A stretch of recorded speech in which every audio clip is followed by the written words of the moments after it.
नमस्कार, जय हिंद दोस्तों। प्रश्नमाला 5 का जी क्वेश्चन नंबर 1 है, रिक्त स्थानों की पूर्ति उचित शब्द से कीजिए जिससे कि अर्थ स्पष्ट हो जाए। ठीक है। पहला क्वेश्चन है, जो धन ऋण पर लिया जाता है उसे डैश कहते हैं। मान लीजिए कि हम आपसे कोई धन लेते हैं तो उसको, वह जो हम धन लेंगे उसको हम लोग क्या बोलेंगे? मूलधन। क्या बोलते हैं? मूलधन। दूसरा क्वेश्चन है तो इसमें मूलधन भर दीजिए डैश के जगह पे। उसके बाद है दूसरा क्वेश्चन, ऋण लौटाते समय जो अधिक धन चुकाना पड़ता है उसे साधारण डैश कहते हैं। तो जो पैसा हम लोग ऋण लौटाते समय अधिक चुकाएंगे, आपके दिए हुए पैसे से अधिक, उसको हम लोग सूद कहते हैं देहाती भाषा में, अन्यथा ब्याज बोलते हैं। तो इसमें सूद या ब्याज भरिए। उसके बाद है 3 नंबर, मूलधन और ब्याज के योगफल को डैश कहते हैं। मूलधन और ब्याज के योगफल यानी कि दोनों को जोड़ देने पर जो पैसा होगा उसको हम लोग विशेषधन कहते हैं। उसके बाद है 4 नंबर क्वेश्चन, विशेषधन माइनस मूलधन बराबर डैश है, इसको क्या होता है? ब्याज होता है।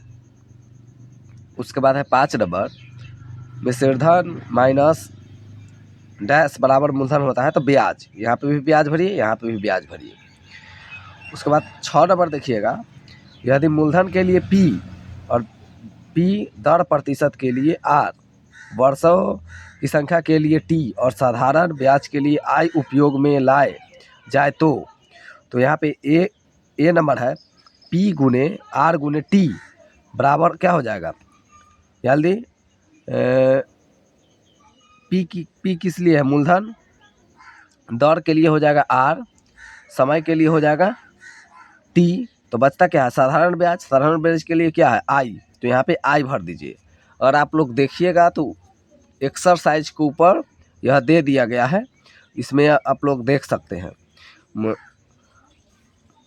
उसके बाद है इसमें हम लोग I भर देंगे। उसके बाद है बी नंबर, P गुने, यहाँ पे डैश दिया हुआ है तो यहाँ पे R भरेंगे। क्या भरेंगे? R। उसके बाद है T बराबर I, तो है ही है। सी नंबर में है I बराबर डैश। I बराबर क्या हो जाएगा? I बराबर डैश P गुने T, यानी कि इसमें क्या नहीं है तो P, सॉरी, R गुने T, तो इसमें क्या नहीं है? P नहीं है, तो इसमें P भर दीजिए। डी नंबर में है I बराबर P गुने R गुने, इसमें क्या छूट रहा है? तो इसमें छूट रहा है T यानी कि समय, तो इसमें T भर दीजिए। आगे क्वेश्चन है 2 नंबर के 1 नंबर, 100 रुपये का ब्याज 1 वर्ष में 5 रुपये है। 100 रुपये का ब्याज 1 वर्ष में 5 रुपये है तो 200 का ब्याज 1 वर्ष में कितना होगा? चलिए इसको बनाते हैं और देखते हैं। 2 के 1 नंबर है, 100 रुपये का ब्याज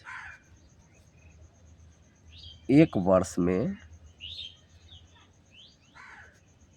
5 रुपया है, यही ना? 100 रुपये का ब्याज 1 वर्ष में 5 रुपया है। तो 1 रुपये का ब्याज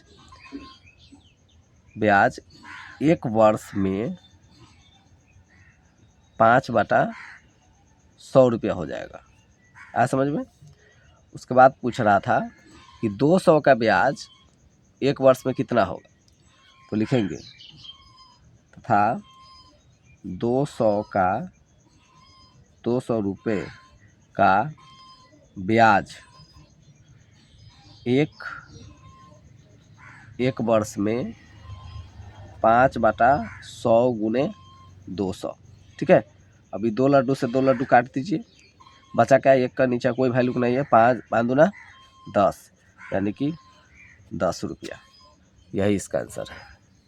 उसके बाद है दूसरा क्वेश्चन, 5 के दूसरा क्वेश्चन है, 1000 रुपये का ब्याज 1 वर्ष में 40 रुपया है तो 3000 रुपये का ब्याज 1 वर्ष में कितना होगा? चलिए इसको भी देखते हैं। कह रहा है 2 नंबर क्वेश्चन है, 2 नंबर क्वेश्चन कह रहा है ₹1000 का ब्याज 1 वर्ष में 40 रुपया है। तो ₹1 का ब्याज 1 वर्ष में 40/1000 ₹1000 होगा। ठीक है। उसके बाद तो कितना का पूछ रहा था? पूछ रहा है ₹3000 का। तो ₹3000 का ब्याज, ₹3000 का ब्याज 1 वर्ष में